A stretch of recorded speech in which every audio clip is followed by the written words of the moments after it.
Hola a todos, espero que tengan una muy buena tarde, pasando esta cuarentena, ¿cierto? Y bueno, agradecer la invitación, ¿cierto? A Naturalistas Chile. La charla que les vengo a presentar a continuación lleva por título El Antropoceno, la carrera al abismo ecológico. Y bueno, les voy a contar un poco quién soy, qué hago antes de comenzar. Mi nombre es Alberto Alanis, soy geógrafo de profesión, trabajo en la Universidad de Santiago de Chile. Actualmente me desempeño como académico en el Departamento de Geografía. Ahí hago la cátedra, este semestre tengo la cátedra del curso de Ecogeografía. Y también trabajo en la ONG Ecogeografía, que es una ONG destinada principalmente a hacer investigación científica. Entonces voy a empezar la presentación.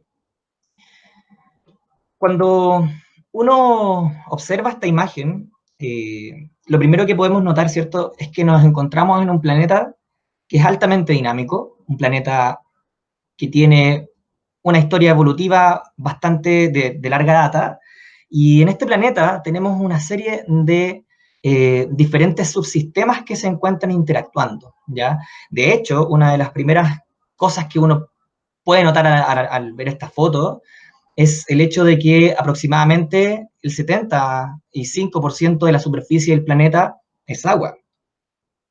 Luego, si nosotros vemos arriba de la superficie terrestre, nos vamos a dar cuenta que esta superficie no es homogénea, sino que es heterogénea, ¿cierto? Tenemos rugosidades, tenemos colores diferentes, que representan también diferentes tipos de ecosistemas. Y además, sobre estas capas, tenemos una capa atmosférica que tiene un recambio muy acelerado y muy rápido, ¿ya? En cosa de días, si hablamos de escalas pequeñas, o en cosa de años, o algunos cientos de años, que en realidad es bastante poco tiempo si lo comparamos con la historia del planeta, que tenemos alrededor de 4.500 millones de años de historia. Dentro de los trabajos que estudia la ecología, y aquí lo primero que, bueno, antes de seguir con esto voy a destacar que estas imágenes, si a ustedes les gustan, son obra de Bernardo Segura, entonces pueden buscar su Flickr, tiene una cantidad de imágenes espectaculares. Yo decidí usarlas de él porque las encontré, pero espectaculares sus fotografías de biodiversidad.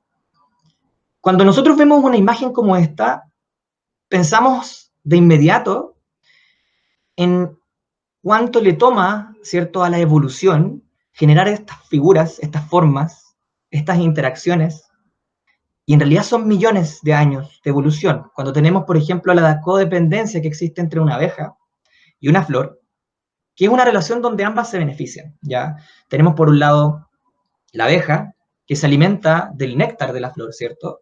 Y es principalmente su fuente nutritiva, pero la flor, como una estructura vegetal, ¿cierto?, le sirve a la planta para poder generar la polinización, ¿cierto?, y poder aumentar su variabilidad genética, lo cual le permite a la planta ser más resistente frente a cambios ambientales o frente a posibles patógenos, etc. Por lo tanto, ambas especies se benefician unas del otro.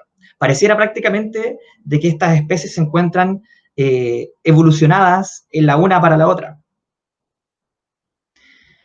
Por otro lado, si uno ve, por ejemplo, esta imagen de esta ranita de Darwin, lo primero que yo noto, ¿cierto?, es una cuestión que uno después de mucho tiempo de estudiar estos organismos pierde un poco esta capacidad de maravillarse por simplemente la forma que tienen estos organismos, sus cantos, su coloración, sus características comportamentales, ¿cierto?, su etología.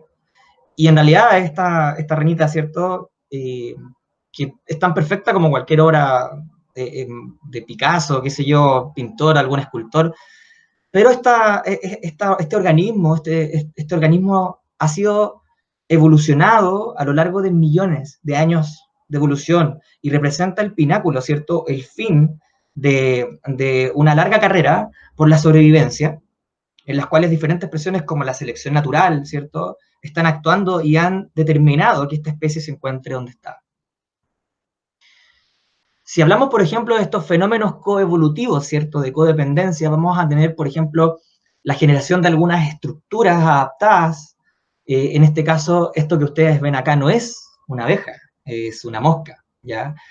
parte importante de la polinización, ¿cierto?, es llevada a cabo por moscas. Pensemos en términos de número y abundancia. La abundancia de abejas es menor que la abundancia de moscas, por lo tanto, por un término de probabilidad de encuentro, la polinización por moscas tiende a ser muy, muy importante. Sin embargo, son organismos bastante subvalorados, son asociados con diferentes sistemas sucios, etcétera, pero tienen un rol ecológico importante. Por ejemplo, la planta que ustedes ven acá, ¿cierto?, que es una planta nativa que tiene una estructura tubular, está coadaptada, ¿cierto?, a la mosca, en la cual su aparato bucal, que el que ustedes pueden apreciar, que parece una jeringa, ¿cierto?, está adaptada, ¿cierto?, para poder extraer el néctar sin dañar las estructuras reproductivas de la flor. Muchas veces nosotros pensamos que las abejas melíferas son excelentes polinizadoras de nuestro bosque nativo, o pensamos que en realidad pueden contribuir a ello. Sin embargo, se ha corroborado científicamente que en realidad la mayoría, ¿cierto?, de la polinización de nuestras plantas nativas efectiva es realizada por especies nativas como esta mosquita que ustedes están viendo acá. Si seguimos avanzando en las líneas evolutivas, vamos a llegar a los mamíferos. Los mamíferos representan el pináculo de la carrera evolutiva, ¿ya? Aparecen posteriormente a la extinción de los dinosaurios, habían algunos mamíferos pequeños hasta ese entonces. Sin embargo, una vez que estos grandes monstruos, ¿cierto?, estos grandes organismos desaparecen, por un tema de selección natural, porque el meteorito, al eliminar la biomasa, ¿cierto?, ya no era sostenible mantener animales tan grandes, estos pequeños roedores pudieron utilizar, ¿cierto?, los espacios que habían dejado estos dinosaurios y volverse en realidad una de las taxas dominantes y que actualmente ostentan, ¿cierto?, el pináculo de esta carrera evolutiva, siendo nosotros parte de este grupo.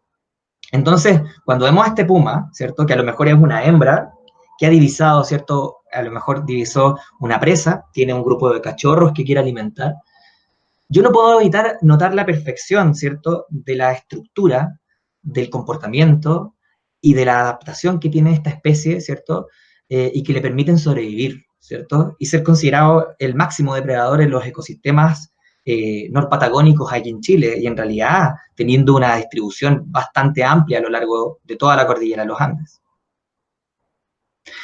Otro de los mecanismos que no puede dejar de sorprendernos es la reproducción, ¿ya?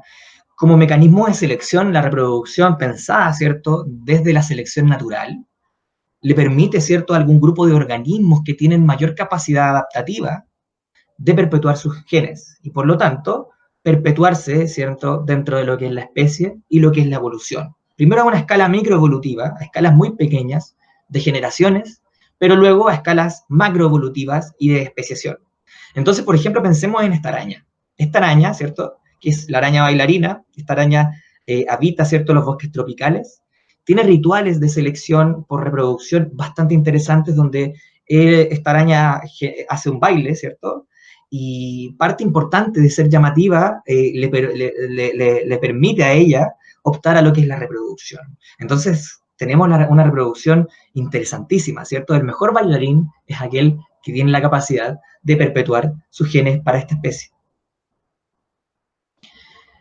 También podemos pensar, ¿cierto?, en estructuras que son más recientes en términos de desarrollo evolutivo, y una de ellas es el cerebro y la corteza cerebral. Nosotros como seres humanos ostentamos la capacidad de generar vínculos con otros seres humanos, ¿ya?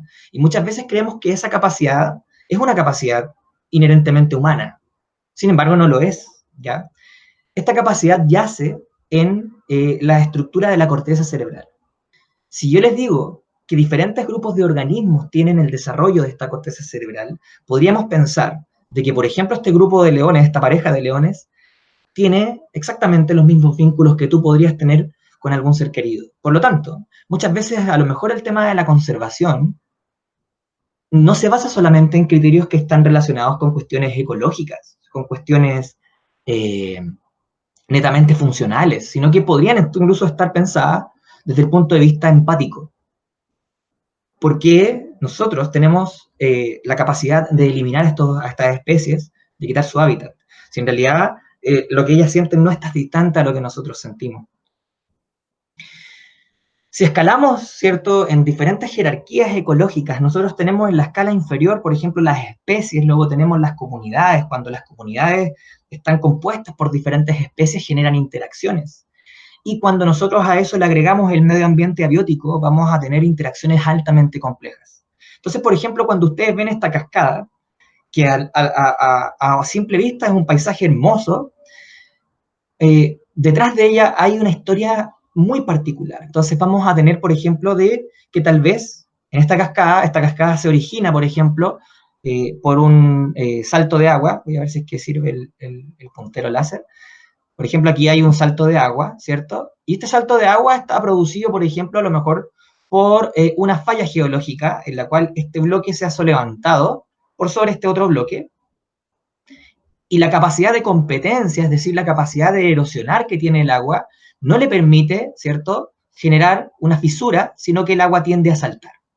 Cuando esta agua salta, genera un rocío, y este rocío le permite tener agua, ¿cierto?, a, por ejemplo, diferentes organismos, y a lo mejor puede ser que justo en este tronco, que nosotros tenemos acá en este costado, existe una especie única de musgo que solamente está asociada a este ecosistema. Es decir, cómo saltamos de una falla geológica, de una cuestión que toma millones de años, a una especie ultra endémica de musgo.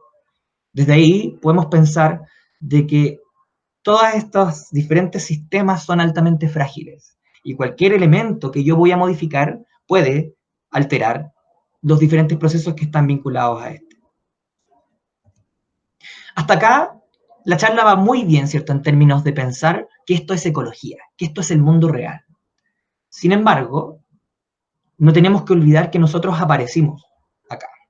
Esta es una imagen del planeta Tierra de noche, ¿cierto?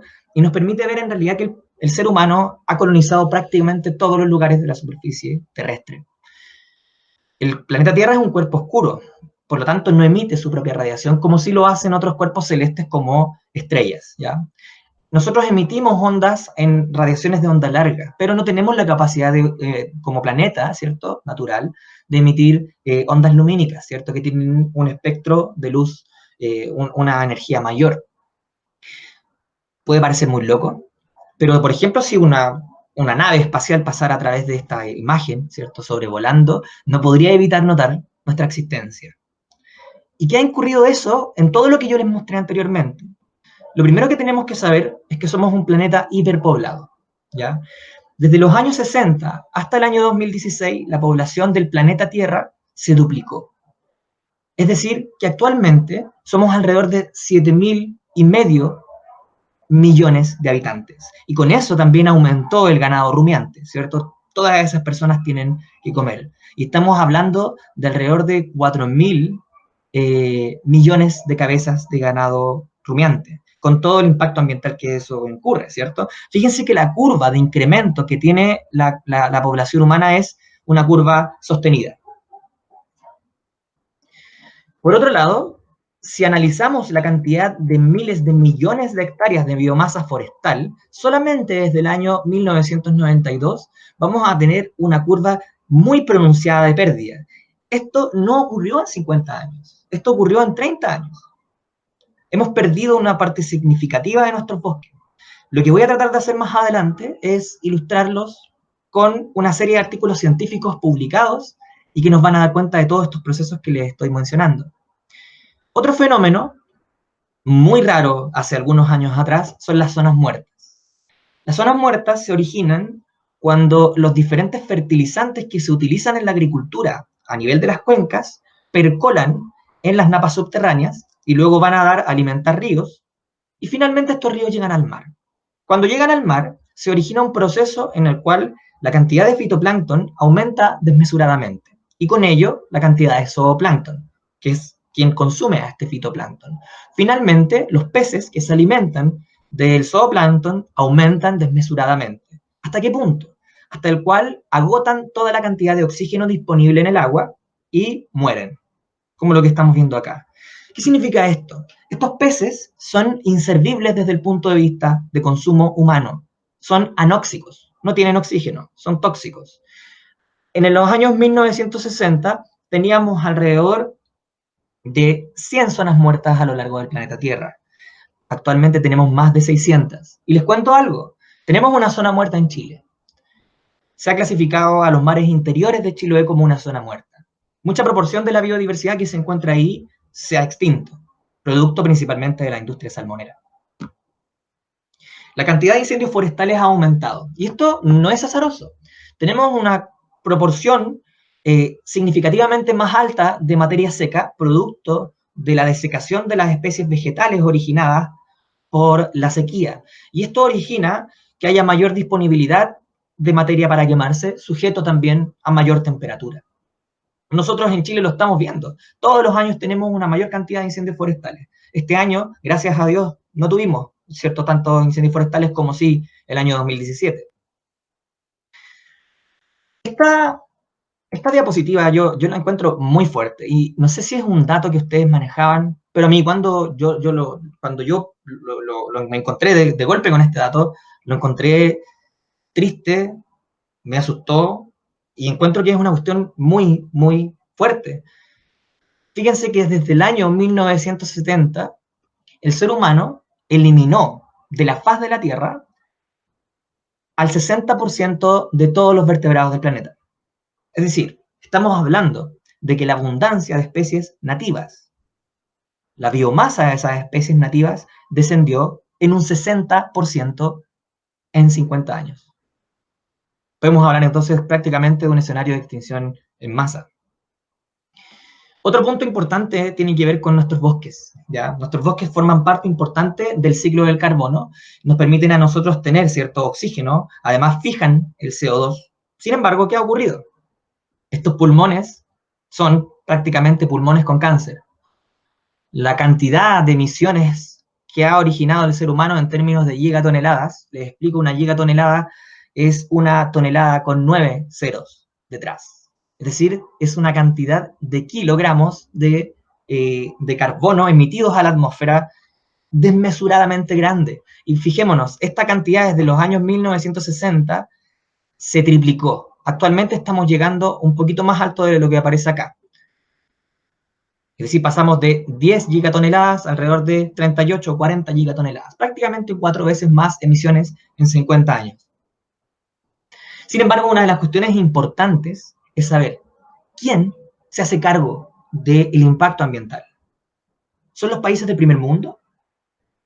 Al parecer no. De hecho, mucha gente se ha consultado, se ha preguntado, muchos científicos, ¿por qué tenemos un auge de enfermedades infecciosas emergentes actualmente? ¿Cuál es el vínculo de las enfermedades infecciosas con la naturaleza? Por ejemplo, el virus Zika, que aparece acá arriba, o generalmente la pobreza, la desnutrición.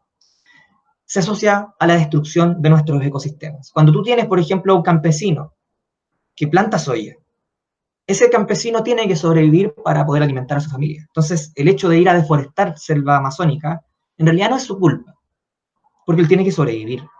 Es culpa de esas empresas que tienden, ¿cierto?, a utilizar estos territorios para alimentación de ganado.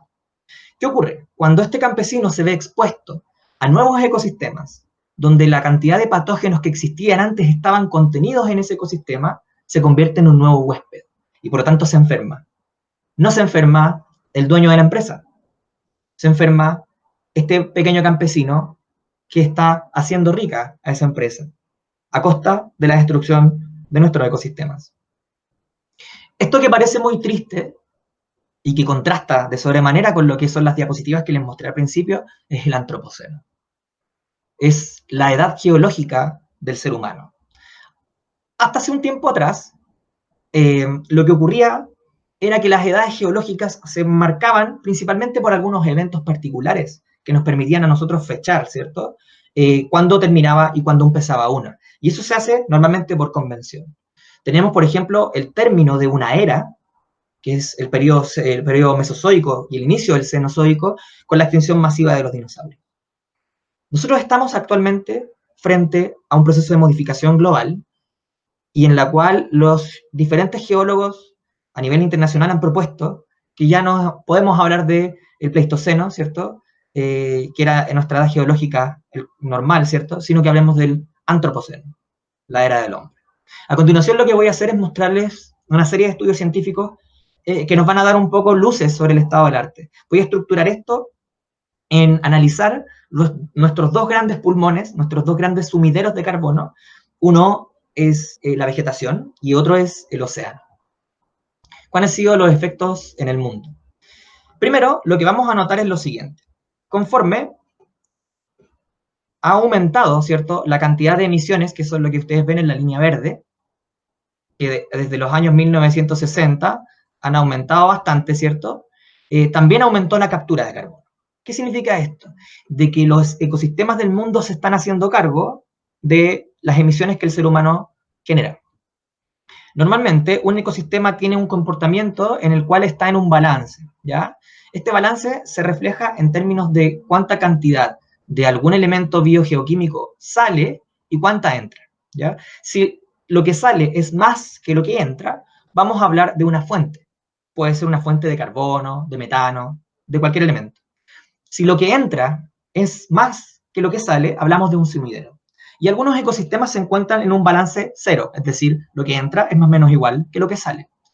La mayoría de nuestros ecosistemas, el sistema vegetación y el sistema océano, son sumideros de carbono. Es decir, tienden a capturar más carbono del que emiten.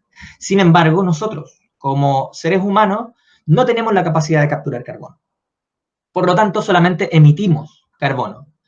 Y este diferencial, que son 29 unidades anuales, se suman a la cantidad de carbono que se encuentra en la atmósfera y lo vemos reflejado en esta curva de aumento. Lo que ustedes pueden apreciar en este video es el crecimiento de una planta. Uno no lo nota, en realidad, porque prácticamente es una cosa que ocurre a una tasa muy lenta. Sin embargo, cuando lo podemos ver a una velocidad más rápida, ¿cierto? Nos vamos a dar cuenta de este proceso que para mí es espectacular, ¿ya? ¿Qué hace esta planta? Esta planta está capturando CO2 que se encuentra en la atmósfera, materia mineral en el suelo y materia orgánica, y la está convirtiendo en materia orgánica disponible para todos los animales. Eso lo hace a través del proceso de la fotosíntesis. Ocurre de la siguiente forma. Tenemos la fotosíntesis, ¿cierto?, que es la actividad mediante la cual la planta fija carbono y en el proceso elimina oxígeno. Luego, cuando esta planta logra retener ese carbono y crecer, vamos a llamarla productividad primaria, es decir, cuando la planta deja el carbono que antes estaba en la atmósfera, contenida en sus estructuras, y luego tenemos el ingreso de esta biomasa a la red trófica, donde están los herbívoros, carnívoros, nosotros. Por lo tanto, sin estas plantas, no existiríamos nosotros. No hay red trófica. ¿Qué ha pasado con este sumidero? Esta imagen, que es de un paper publicado en el año 2013, muestra la deforestación a escala planetaria. Lo que nos vamos a fijar primero es que todo lo que no sea de color verde es deforestación. ¿Por qué? Si consideramos ganancias, obviamente, un bosque nativo no crece en un lapsus de 13 años. Este estudio cuantifica la deforestación, ojo, fíjense, entre el año 2000 y 2013. Es decir, que nuestros bosques boreales, por ejemplo, están prácticamente devastados y una parte significativa también de los bosques tropicales como lo que es el Amazonas, el Congo y Borneo. De hecho, pensemos en términos de cantidades, ya vamos a hablar de la deforestación según bioma, ¿ya? Los biomas boreales perdieron en esos 13 años 350.000 kilómetros cuadrados, lo cual, si ustedes lo comparan con la superficie de Chile, es alrededor de un poco más que lo que tiene la superficie de Chile continental, en 13 años. ¿Cómo operan estos ecosistemas, este sumidero de carbono? Disculpen que la diapositiva esté en inglés. Voy a tratar de traducirla, ¿cierto? Tenemos por un lado acá lo que son los sumideros de carbono, que yo lo que ya les había explicado, ¿cierto? Y estos sumideros pueden aumentar o pueden decrecer. ¿Cómo aumenta un sumidero de carbono? ¿Cómo captura más carbono un ecosistema? Primero, se aumenta la cantidad de productividad primaria, es decir, aumenta el crecimiento. ¿Cómo se puede dar esto? Mediante un aumento en la cantidad de CO2. Es obvio que actualmente tenemos más CO2. De hecho, si nosotros nos ponemos a pensar qué ocurre con las plantas inicialmente se benefician de la cantidad de CO2 disponible en la atmósfera, porque es lo que ellas utilizan. Es decir, que eso podría aumentar el sumidero de carbono. Después vamos a hablar que solamente ver el CO2 no es lo indicado, ya que como tenemos más calor, hay mayor respiración, las plantas están más estresadas, no sé si ustedes saben, pero en realidad cuando la planta se estresa no hace fotosíntesis. Cierra unas estructuras que tienen sus hojas que se llaman estomas, las cierra y respira, por lo tanto emite CO2. Por otro lado, si está ese estrés, pese a que haya más cantidad de CO2 en la atmósfera, la planta no va a poder capturarlo. Procesos que nosotros sabemos que benefician la reforestación, y hablo de reforestación con reales sumideros de carbono, es decir, bosque nativo, la restauración y la regeneración, y por otro lado, tenemos abajo todo lo que decrece los sumideros de carbono, mayor cantidad de sequías, mayor cantidad de incendios, mayor deforestación y mayor degradación. Dame un segundo. ¿Se acuerdan de la diapositiva anterior? Fíjense en la zona del Amazonas que está verde, intacta, no tocada por la deforestación. ¿Qué ocurre debajo de esa cama de vegetación? Este estudio, que es un estudio publicado en Science, permitió determinar el balance de carbono dentro de todos los ecosistemas, pero considerando lo que es la degradación. ¿Qué ocurre? Cuando una planta que tenía, por ejemplo, 10 megagramos de carbono, pierde la hoja, por ejemplo, un año, y el otro año recupera la biomasa, pero gana, por ejemplo, 9 megagramos. ¿Qué ocurrió? Perdió 1 megagramo. ¿Y ese megagramo qué ocurre? Bueno, fue emitido a la atmósfera. ¿Cómo? Las hojas fueron comidas por insectos, los insectos respiraron, la eliminaron. A lo mejor hizo combustión esa biomasa, etc. Entonces, todo lo que ustedes ven en rojo es lugares que perdieron carbono. Hay lugares que no han sido deforestados, aún. Pero que si nosotros vemos debajo de ese bosque, procesos asociados al cambio climático, al estrés térmico, han hecho que esta vegetación se encuentre altamente amenazada y degradada. Fíjense la cantidad de emisiones. 1 megagramo es 1 tonelada. Estamos hablando de 250 toneladas de carbono perdidas aquí. Esto es hasta el año 2012. El año 2000 al 2012. ¿Qué pasa con los sistemas boreales? Los bosques boreales tienen un funcionamiento parcialmente distinto. Ya estos bosques tienden a funcionar mucho más lento que los bosques tropicales porque están adaptados a frío. Y una de las cosas importantes que tienen son reservorios importantes de materia orgánica en el suelo. ¿Ya? Lo que ustedes están viendo arriba en la primera imagen es la cantidad de cobertura en porcentaje, ¿cierto?, de bosques boreales que están en la zona de Canadá y Rusia. Y lo que vamos a ver en las dos imágenes de abajo, la del medio es la pérdida de cobertura y la de abajo es la pérdida asociada a incendios. Fíjense el tamaño de esas superficies quemadas, son realmente gigantescas. Los incendios forestales en los sistemas boreales son naturales. Sin embargo, la cantidad de incendios que hay actualmente supera ampliamente a las tasas normales que hemos tenido durante la historia de este ecosistema. Este es un trabajo que hemos realizado con ecogeografía y en la cual hicimos lo mismo que hizo el trabajo de Bacchini, pero a escala planetaria. Mientras más verde, más cantidad de biomasa, mientras más negro, menos cantidad de biomasa. Esto es como se ve en el año 2000, y lo que vamos a ver ahora son los sumideros y fuentes y sumideros de carbono. Todo lo que es rojo son lugares que se degradaron, que emitieron carbono, y lo que son azules son lugares que capturaron más carbono. Vamos a hacer algún zoom. Esta es la selva amazónica, ¿cierto? Hermosa. Podemos ver algunos lugares con una concentración extremadamente alta de carbono. Sin embargo, si vemos debajo de esa selva, nos vamos a fijar en lo siguiente. Tenemos una degradación gigantesca, ¿ya? No se dejen fiar por estas coloraciones azules que ustedes ven acá, ya que estos lugares que aumentaron su tasa de captura corresponden a plantaciones. Plantaciones de soya, acá en la zona del Chaco paraguayo, y acá tenemos la Caatinga, que es un lugar que ha aumentado su cantidad de precipitaciones en el último tiempo. Por acá, perdón. Fíjense en estos lugares que tienen colores más oscuros. El color oscuro es un lugar donde no se perdió ni se ganó carbono, se mantuvieron más o menos iguales. Parecen islas. Esas islas, en realidad, son bastiones que quedan resguardadas de la deforestación producto de las plantaciones de soya, y son áreas protegidas, ¿ya? Durante las decisiones políticas que se tomaron, ¿cierto?, en el último tiempo en Brasil, asociada principalmente a la elección de Jair Bolsonaro, estaba la amenaza a estos bastiones, ¿cierto?, que quedan de carbono. Fíjense cómo la deforestación ha ido flanqueando realmente todos estos ecosistemas que han quedado aislados. Vamos a Borneo. Uno tiene que tener conocimiento de dónde viene el alimento que uno consume. Y uno de los principales problemas es el aceite de palma, ¿ya? Si vamos a hablar del aceite de palma, vamos a hablar de una cuestión importante en términos de la destrucción del hábitat. Este es Borneo, y así se ve Borneo en términos de su degradación.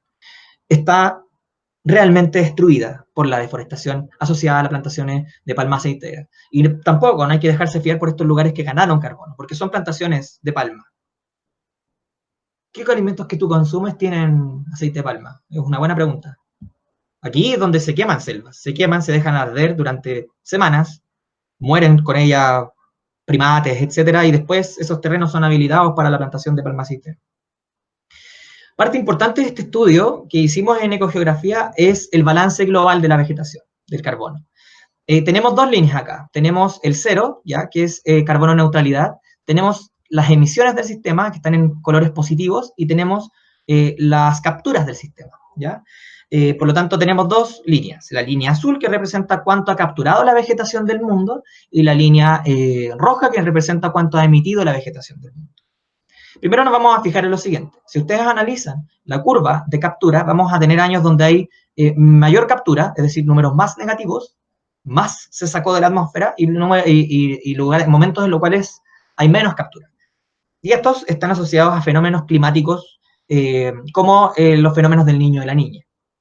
Si ustedes ven, una cosa importante acá es la pendiente de esta curva, es llana. Es decir, que no hay un cambio en la captura. No ha aumentado la captura de la vegetación.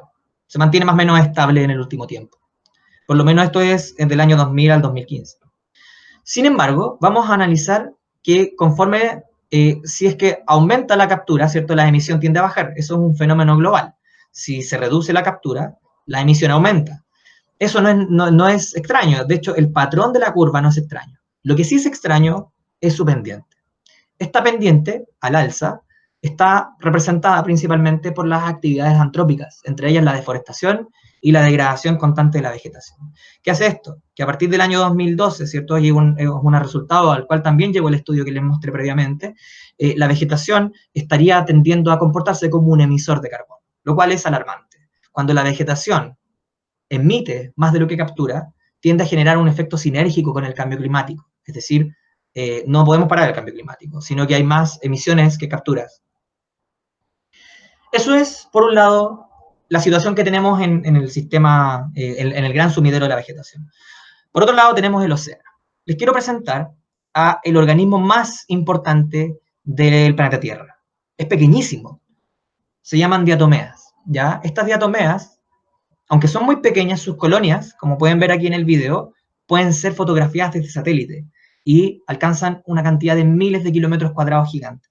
Producen la mitad del oxígeno del planeta, es decir, que por cada respiración, por cada 2 respiraciones que tú das, una respiración vino del océano. ¿Y qué ocurre aquí en el océano? Es un poco diferente el tema de cómo funciona el sistema. Tenemos el fitoplancton, que está representado por estas estructuras. Luego se encuentra el zooplancton, que se alimenta de ese fitoplancton, y luego tenemos la red trófica. Es decir, que aquí hay dos escalafones. Por un lado, tenemos la productividad primaria, que es la productividad vegetal, ¿cierto? Fitoplancton, y luego la productividad secundaria, que son estos zooplancton. Posteriormente a eso puede entrar la red trófica. Se necesita el intermediario, que es la productividad secundaria, para que nosotros, los animales, nos podamos alimentar de lo que fue generado, ¿cierto? A partir del fitoplancton.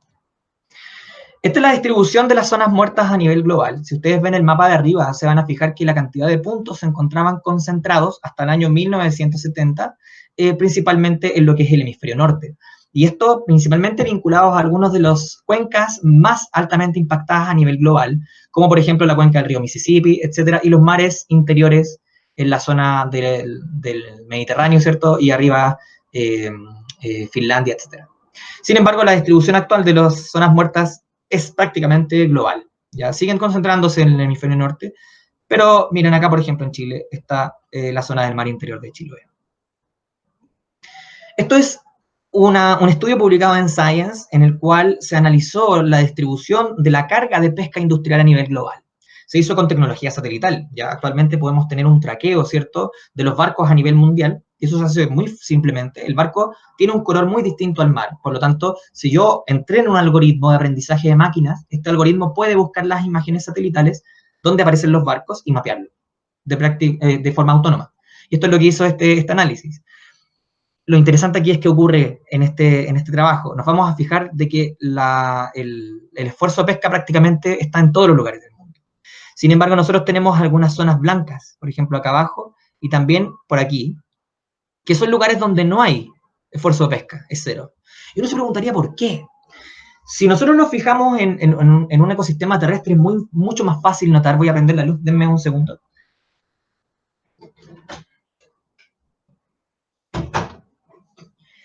Ahora sí, es mucho más fácil notar el efecto que tiene la conservación, ¿cierto? El área protegida. Sin embargo, cuando vemos eso en áreas protegidas marinas, es lo que estamos viendo acá, ¿ya? Es decir, que hay algunos lugares que tienen menos productividad de recursos pesqueros, pero hay otros lugares que tienen alta productividad, pero que no han sido afectados por el esfuerzo de pesca, ya que existen áreas protegidas. Es decir, que las áreas protegidas sí sirven, obviamente. ¿Qué les muestro en este mapa? Ya, primero que todo, antes de cambiar, les voy a comentar una cosa. Bueno, cosa importante para la productividad secundaria es la generación de las conchitas, de esta diatomea, ¿cierto? Y del zooplancton. ¿Qué ocurre cuando nosotros tenemos un océano más ácido? ¿Ya? Cuando el océano se hace muy ácido, se genera ácido carbónico, ¿ya? Lo que evita que se genere carbonato cálcico, que es el componente principal de las conchitas, de los corales y del zooplancton. Los invito, por ejemplo, a tomar una concha y ponerla en vinagre. Se disuelve por la acidez de este. Los lugares verdes es donde se pueden generar las conchitas. Y los lugares rojos es donde no lo pueden hacer, ¿ya? Por lo tanto, si ustedes se fijan, aquí estamos hablando de corales, en este caso. Ahí tenemos una perspectiva histórica, vamos en el año 1950.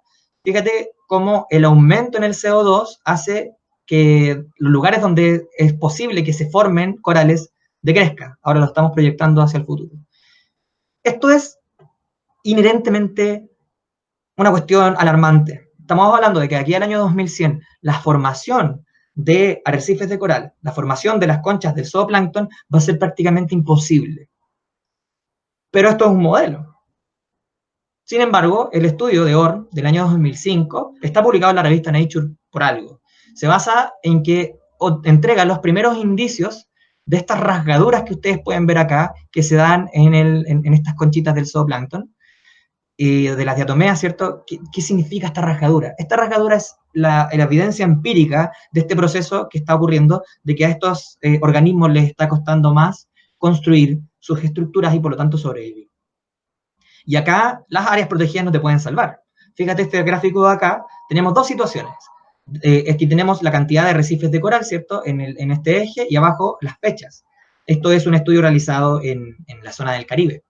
Tenemos la comparación entre dentro de una reserva y en mar abierto. Y si ustedes se fijan, el descenso de los corales no se relaciona con la existencia de áreas protegidas. ¿Por qué? Porque el mar es un fluido, y por lo tanto, pese a que nosotros tengamos el área protegida, esa parte de océano no puede escapar a las condiciones biofísicas del ecosistema completo. Por lo tanto, aquí no son útiles las áreas protegidas. Otro de los grandes temas que tienen que ver con el antropoceno está vinculado a las emisiones de metano, ¿ya? El metano es un gas de efecto invernadero mucho más fuerte que lo que es el carbono, ¿ya? Si no me equivoco, 36 veces más pesado. Obviamente, quienes son los principales productores de este gas es la industria de la carne, son las vacas, ¿ya? Sobre todo las vacas. Hay otro tipo de livestock, de ganado, que emite menos que las vacas. Las vacas emiten una cantidad gigante. Y obviamente esta carga de emisiones no está distribuida en todo el planeta, sino que son algunas zonas que tienen mayor concentración de estas vacas. Lo interesante es que la industria de la carne emite más más metano que toda la industria pesada, ¿cierto?, motorizada a nivel global. Es decir, la primera causa de emisiones de metano, y que contribuye alrededor de un 52% de todas las emisiones del mundo, es la industria de la carne, son el ganado rumiante. ¿Qué ocurre cuando nosotros forzamos este sistema? Cuando forzamos, por ejemplo, el sistema y este sistema se empieza a calentar. Lo que va a ocurrir es lo siguiente. Hay mucha de esa cantidad de metano que está guardada en principalmente los sistemas boreales fríos, los bosques boreales, de los cuales les hablé hace un rato. Y este metano quedó congelado ahí desde hace 30 millones de años, que se fue congelando de a poquito, y es cuando el planeta Tierra era alrededor de 12 grados más caliente que ahora, lo que llamamos el óptimo climático. Ese metano está resguardado ahí, y es una cantidad inimaginable de metano, es un gas inflamable como el que ustedes están viendo en el video. Si ese metano se libera en la atmósfera, las consecuencias globales son realmente alarmantes. Podríamos hablar de un aumento de la temperatura de alrededor de 4 grados. 4 grados en 50 años. Sin embargo, esto es una cuestión altamente impredecible, ¿ya? ¿Por qué?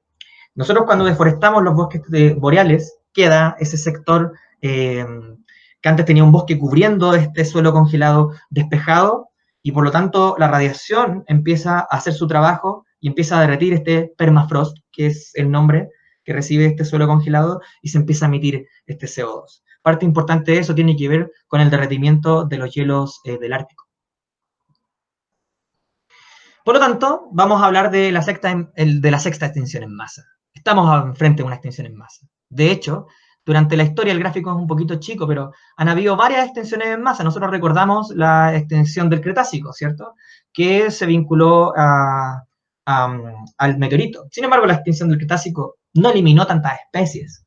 En el Pérmico hubo una extinción mucho más fuerte que eliminó alrededor de un 70% de la biota del planeta.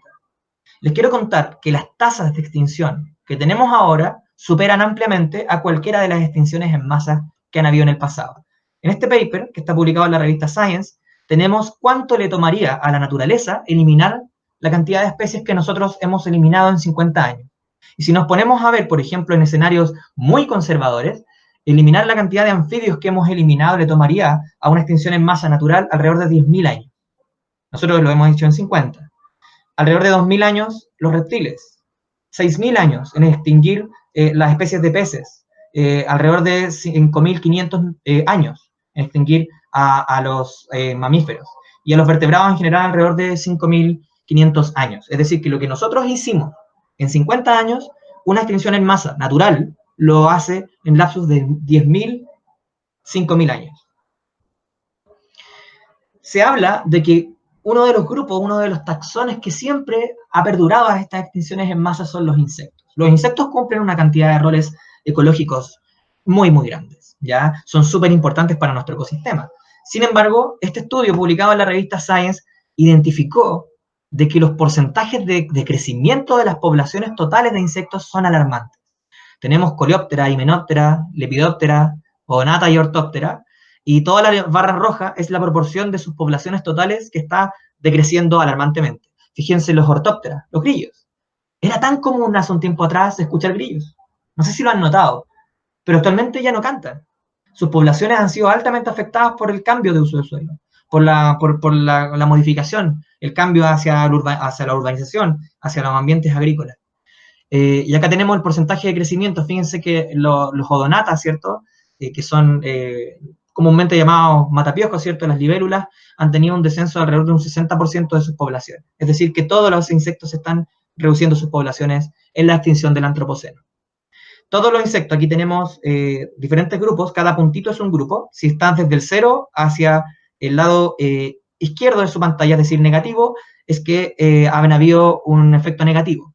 La mayoría de los insectos han sido afectados de forma negativa. Solamente un pequeño grupo de forma positiva, que son estos insectos más adaptados a condiciones humanas, antrópicas, o especies sinantrópicas, como algunas moscas, etc.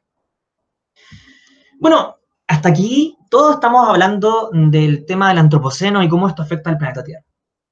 Les quiero contar que esto no afecta solamente al planeta Tierra, nosotros somos animales, somos parte de este sistema. Y no sé si ustedes conocían, yo también me impacté con este estudio en Lancet, que es una revista gigantesca. La contaminación del aire es la principal causa de muerte de humanos a nivel global. Más que la contaminación del agua, más que las muertes ocupacionales, por ejemplo, a la gente que aplica pesticidas, etcétera, o a la contaminación de químicos. Es decir, fíjense, al año mueren alrededor, veamos el último, que es la barra lila, alrededor de 6,5 millones de personas mueren por año asociados a la contaminación. pero a lo mejor no es tanto si lo comparamos con algunas enfermedades, ¿ya? Ahora que está de moda el tema del coronavirus. De hecho, muertes asociadas a la contaminación son la principal causa de muerte del ser humano, la principal. Matan más que el humo del tabaco, que mata alrededor de 7 millones de personas, matan más que el SIDA, la malaria y la tuberculosis juntas, que matan alrededor de 3 millones de personas, que el uso de alcohol, que la desnutrición, que los accidentes carreteros, que el uso de drogas, que el asesinato y la guerra, y más que el brote de ébola en el año 2015. Es decir, que la contaminación del medio ambiente, algo que nosotros vemos como una cuestión tan efímera, tan prácticamente invisibilizada, es nuestra principal causa de muerte. Para cerrar un poco, y ya en 15 minutos estoy listo, les voy a contar un poco lo que ha ocurrido en Chile. Y esto se relaciona con varios estudios que hemos hecho en ecogeografía y en la Universidad de Santiago. Primero, si nosotros nos ponemos a analizar cuál es el estado de nuestros ecosistemas, ¿cierto? Nos vamos a dar cuenta que la zona central de Chile es la zona que ha experimentado mayor cantidad de presión. Ya esta es la lista roja de ecosistemas que hemos desarrollado con gente de la Universidad de Chile. Nos vamos a dar cuenta de que los ecosistemas amenazados se encuentran en la zona central. Acá está, ¿cierto? Los ecosistemas mediterráneos. Y prácticamente es súper alarmante que la mayoría de la superficie de los ecosistemas mediterráneos esté en categoría de amenaza, desde vulnerable a crítico. ¿Y dónde se ubica la biodiversidad en Chile? Mucha gente cree que la biodiversidad en Chile está en el sur, pero no. La mayor proporción de especies, la mayor riqueza y diversidad de especies se encuentra en la zona central. Y es el mismo sector donde están los ecosistemas más amenazados actualmente. Bueno, y la pregunta es, ¿qué se ha hecho al respecto? Acá tenemos un mapa de la distribución de las áreas protegidas en Chile. Y nos vamos a dar cuenta de que pese a que las áreas protegidas son muy importantes, y ya lo veíamos en la charla anterior, la distribución de las áreas protegidas no se relaciona para nada con la distribución de la presión antrópica y de nuestra diversidad y ecosistemas amenazados. La mayoría de las áreas protegidas están en el sur, donde no hay problemas de conservación y donde la diversidad de especies es menor. De hecho, la zona central hace un par de años atrás, hablamos 500 años atrás, esto en términos geológicos no es nada, se veía así. Tenemos toda nuestra vegetación, ¿cierto? La selva valdiviana, tenemos los bosques templados por aquí, en este verde un poquito más oscuro, el bosque esclerófilo, el bosque espinoso. Y esto es la pérdida de hábitat. Esto es lo que queda. Y ojo acá, en estas superficies viven especies. ¿Qué ha ocurrido con estos ecosistemas? Este, por ejemplo, es el bosque esclerófilo, denme un segundo. El bosque esclerófilo samófilo en Mediterráneo interior Yiquillay y Fabián Imbricata, que tiene una gracia, bueno, es el bosque esclerófilo que se encuentra más al sur en Chile, y tiene la gracia de que originalmente combinaba componentes florísticos del bosque esclerófilo con el bosque templado. Así se veía antes de la llegada del ser humano, y así está ahora. ¿Reemplazado por qué? Bueno, los colores amarillos son agrícolas, y los colores cafés plantaciones de pino. ¿Dónde está el ecosistema ahora? Ahí. En ese punto rojo que ustedes ven acá, este círculo, es todo lo que queda de ese ecosistema. Este es un ecosistema que se ha clasificado en peligro crítico para Chile. ¿Cómo afecta esto a las especies? Por ejemplo, chucao. El chucao es una especie bioindicadora. ¿Qué significa esto? Ya lo vieron a lo mejor los que vieron la charla de Gerardo. Son especies focales, especies que nos permiten saber mediante su análisis cómo es la respuesta del ecosistema completo. Y lo que nos vamos a dar cuenta es que la disminución de su hábitat ha sido muy importante, incluso en los últimos 14 años. De hecho, vamos a hacer un zoom, ¿cierto?, a el Cerro Cayumanqui, que se encuentra acá en la localidad de Los Lagos, ¿cierto?, y que son unos bosques relictos muy antiguos. Cada circulito es una pareja simulada de chucaos. ¿Ya? Las que están en color azul son chucaos que se encuentran perteneciendo a poblaciones viables, es decir, que tienen una tasa de crecimiento positiva, les va bien. Y las que están en color rojo son parejas de chucaos que están en parches donde no se alcanza la mínima población viable. Por lo tanto, dependen de esta otra población para subsistir. Esto en el año 2000. Al año 2014 ocurrió lo siguiente. La reducción de la cantidad de chucaos fue de un 78%. Eso significa que si sabemos que chucao es una especie bioindicadora, podríamos esperar que el 78% de los ensambles, de los ensambles biológicos de este ecosistema se perdieron. Y prácticamente estos chucaos que quedaron acá quedaron condenados a morir.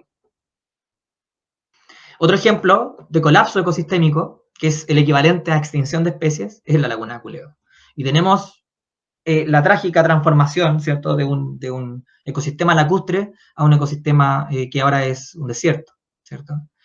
Entonces, ¿qué hicimos? Bueno, es un desastre ambiental. En realidad, colapsamos un ambiente natural. La laguna de Culeo era un ecosistema, no es un tranque, es una laguna natural. Y de hecho hay registros polínicos de roble de Santiago inmediatamente dentro de la laguna. Eso significa que en la última glaciación los robles se encontraban en el borde de la laguna. Qué triste que a lo mejor para la próxima glaciación esta laguna no se va a encontrar ahí, cuando estos robles, bueno, a lo mejor los robles tampoco se van a encontrar en realidad. Cada vez su línea de donde ellos pueden sobrevivir, donde sus semillas sobreviven, está más arriba en el cerro y en 50 años más va a quedar arriba del cerro. Entonces, estamos hablando de un colapso general de estos ecosistemas. Así se redujo hasta el año 2018. Este ecosistema no puede volver a ser el mismo. Las especies que lo habitaban ya se extinguieron. Las interacciones se interrumpieron. Aunque lo llenemos con agua, vamos a tener una piscina. Las especies ya tuvieron una extinción local. ¿Qué pasó con nuestros mega incendios? Nosotros sabemos que se quemaron unas superficies extremadamente grandes de vegetación. Esto es para la vegetación nativa. Les voy a mostrar los indicadores para los ecosistemas amenazados. Lo que a mí me llama mucho la atención es que hay lugares que se han quemado, esto es entre el año 2000 y 2016, se han quemado 16 veces, es decir, todos los años. Fíjense, estos sectores de la región de la Araucanía. Mientras más morados, más veces se han quemado. ¿Por qué un sector se quema 16 veces? ¿Qué está haciendo, en este caso, la entidad gubernamental al respecto? ¿Qué ecosistemas se quemaron? Los ecosistemas que fueron más afectados son ecosistemas que están en peligro crítico y vulnerables. De hecho, aquí tenemos, estos dos mapas muestran la superficie, fíjense, se quemó, esto es para bosque nativo, aquí yo me estoy olvidando de los pinos, no me interesan. Hay ecosistemas que se quemaron hasta un 45% de sus remanentes de bosque nativo. Y de hecho, hay ecosistemas que jamás se habían quemado. Estos son ecosistemas, los de abajo, en categoría vulnerable. Alrededor de 200.000 hectáreas de bosque nativo quemadas correspondían a ecosistemas vulnerables. Alrededor de 60.000 hectáreas correspondían a ecosistemas críticos y 50.000 a ecosistemas en peligro. Es decir, que la mayoría de los ecosistemas naturales afectados por los megaincendios corresponden a ecosistemas que están en peligro.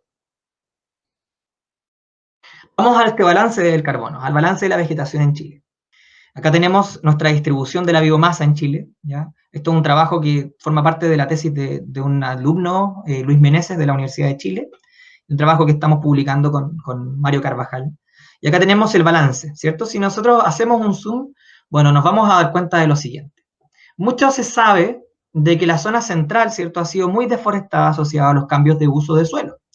Plantaciones de pino, y es todo lo que ustedes ven con color azulito. Esto que es azul, que está siendo un sumidero de carbono, nosotros lo hemos llamado sumidero ficticio, ¿ya? Porque un pino captura mucho carbono, pero ese carbono luego se va a emitir cuando el pino sea cosechado. Los bosques que sí capturan carbono efectivamente están en el sur. No voy a entrar aquí porque en realidad aquí hay un tema bastante interesante, de que si bien ha aumentado la captura acá, estos ecosistemas están adaptados principalmente a condiciones de frío, son ecosistemas que pierden la hoja, por lo tanto, si hay un aumento de la pluviosidad y la radiación, se mantienen más tiempo activos. ¿Y qué ha ocurrido? Procesos similares, ¿cierto?, que nosotros pensaríamos que fueran buenos, las plantas crecen más, han demostrado que aumentan la mortalidad del árbol, es decir, que los árboles mueren más luego, y esto ocurre porque agotan su maquinaria fisiológica. ¿Qué pasa, por ejemplo, con este sector de acá? Esto es la zona de los bosques de la selva valdiviana, aquí, todo este sector costero. Luego tenemos todos estos bosques siempre verdes. Disculpen que se vea tan pixeleado, es que este trabajo es muy antiguo. Lo que está en verde, chicos y chicas, es la distribución de los bosques siempre verdes, esta selva valdiviana, que está acá, en el escenario actual se encuentra aquí, este tipo de ecosistema. Pero ¿qué ocurre con cambio climático? Aquí hay dos escenarios, este es un trabajo publicado en el año 2012, se reducen. ¿Y dónde quedan esos ecosistemas? Ahí están, ya no están. Esos ecosistemas, según modelaciones realizadas en el año 2012, están destinados a desaparecer.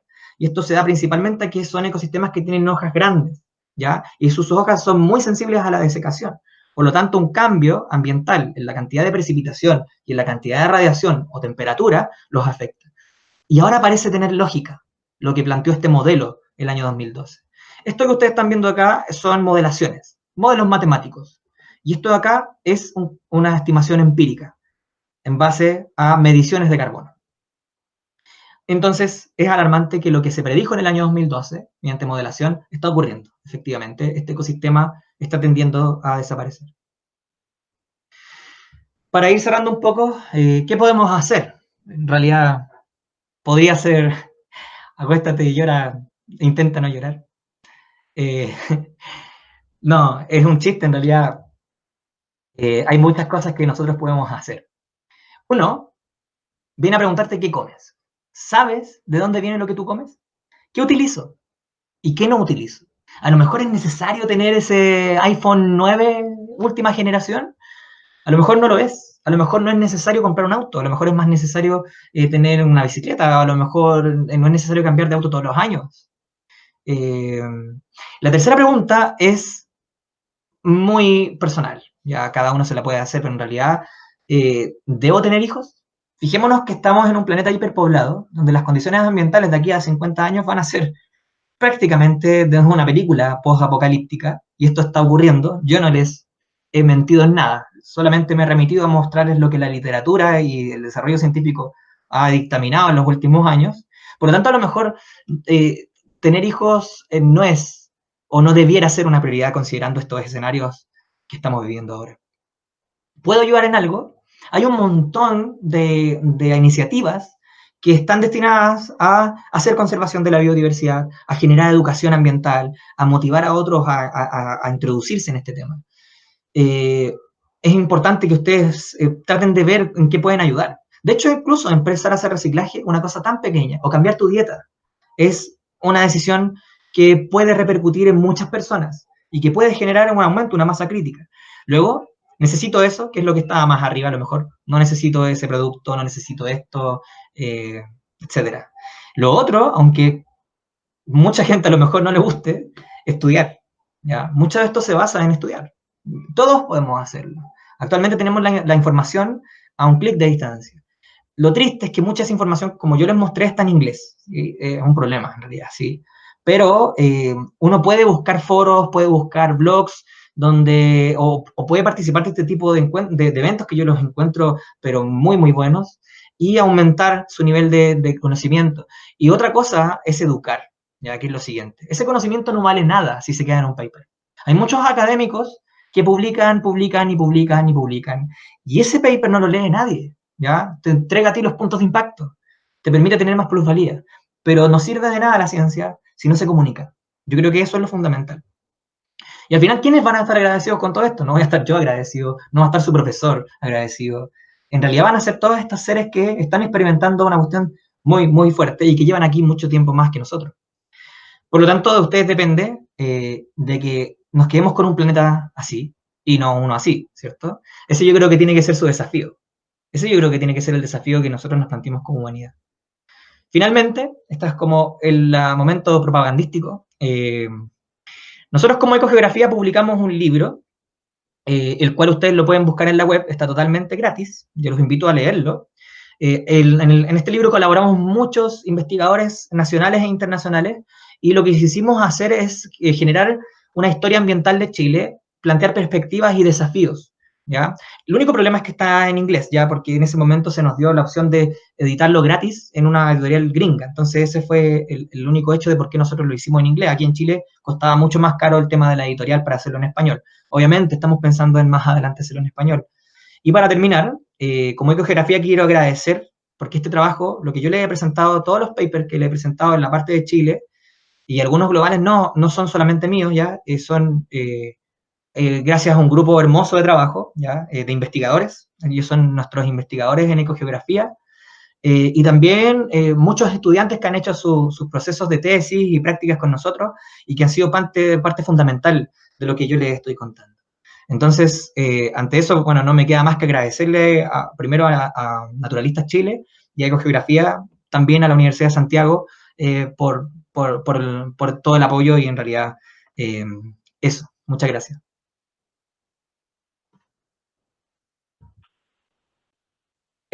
Como tú quieras, ¿hay tiempo para preguntas? Déjame poner el canal de YouTube. o sea, el canal de Facebook, que no lo tenía abierto. Ya. Aquí está el en vivo. Ya estoy mirando las preguntas. Sí, voy a cortar el volumen, sí. Ahí sí.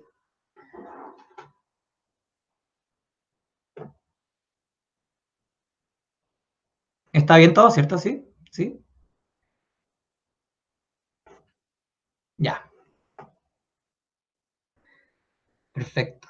A ver, aquí tengo algunas preguntas. Voy a ir viendo.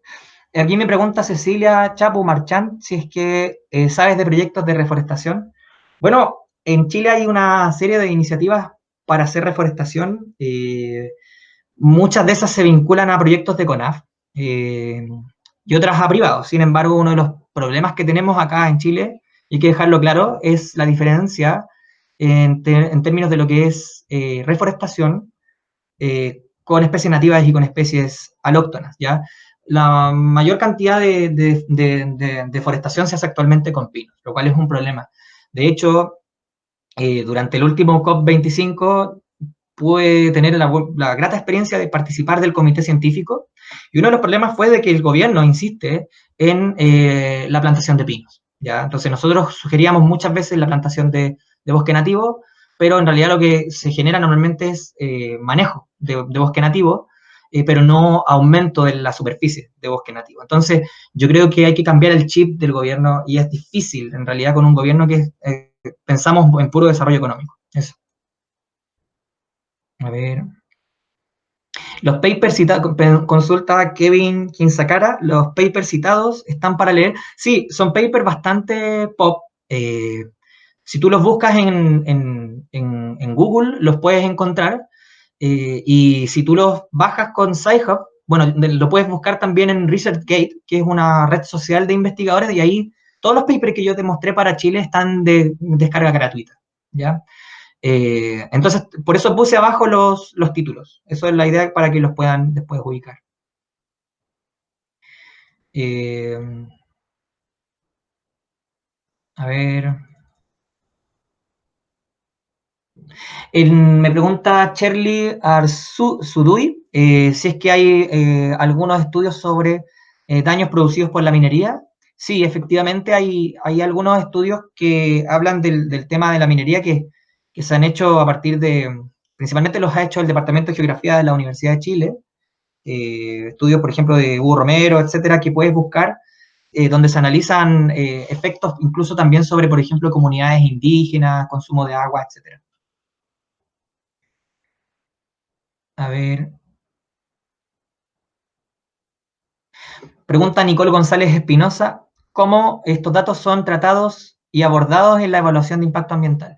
Bueno, muchas veces el problema es que las evaluaciones de impacto ambiental son generadas por consultoras. Yo no tengo nada en contra de las consultoras, pero la capacidad de revisión que tiene el CIA de estos datos es bastante reducida. Entonces, lo que ocurre es que mientras no tengamos un organismo a escala nacional que nos permita hacer una revisión eficiente de estos estudios de impacto ambiental, no vamos a tener una respuesta buena, ¿cierto?, en términos de aprobación de proyectos que realmente respeten las normativas ambientales, ¿ya?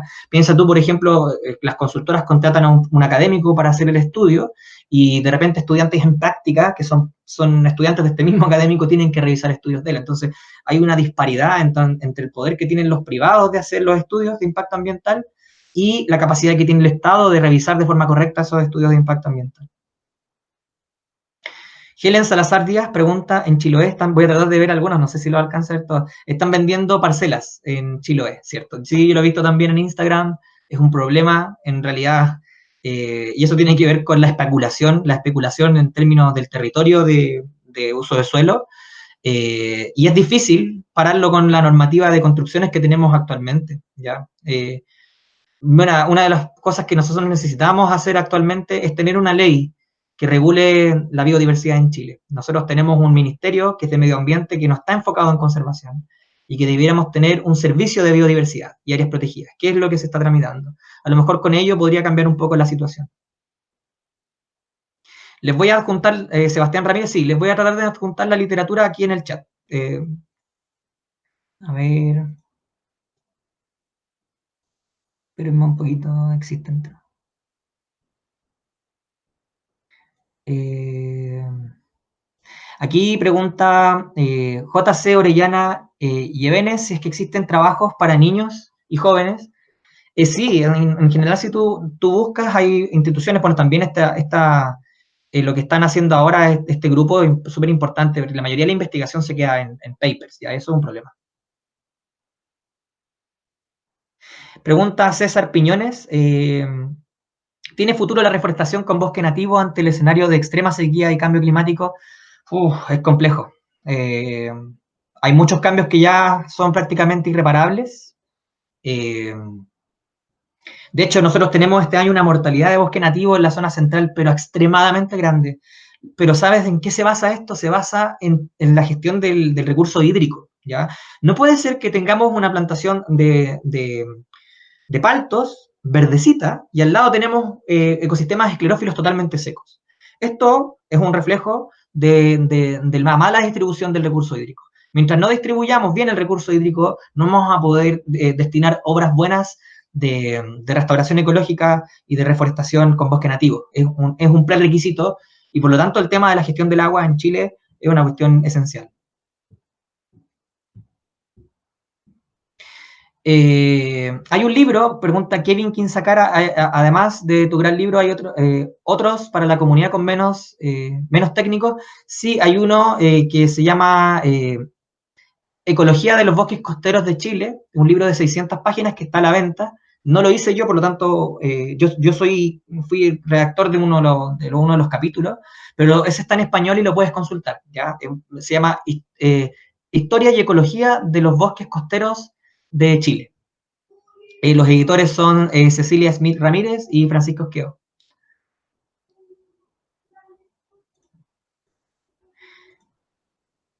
A ver, voy a responder un par de preguntas más en honor al tiempo. Eh, Obviamente les pido disculpas por no poder responderlas todas. ¿Cómo ves la situación de la Reserva de la Biosfera La Campana Peñuelas con su corredor biológico?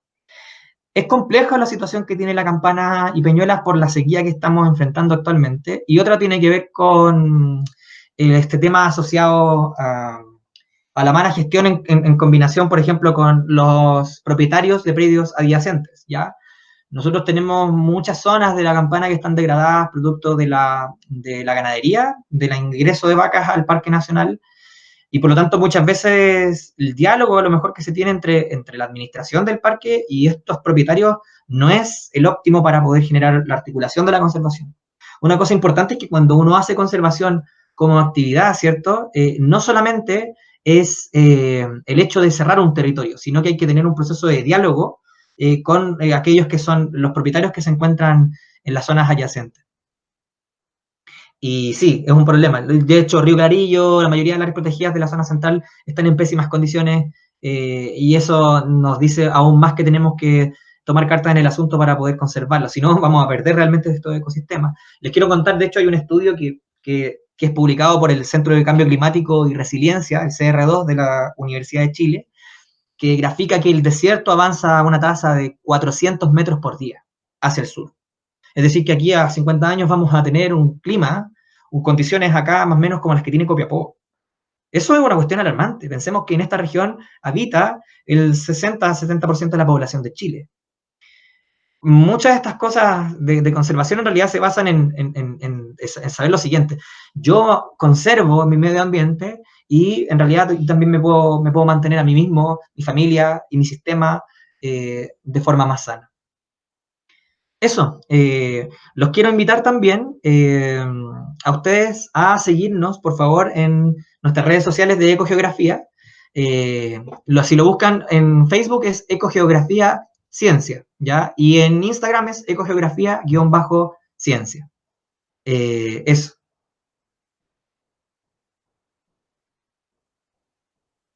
Sí, yo creo que sí, estamos ok. Ya, oye, vale, muchas gracias por la invitación, se pasaron. Espero que les haya gustado mi contribución a esto. Vale, gracias, vaya.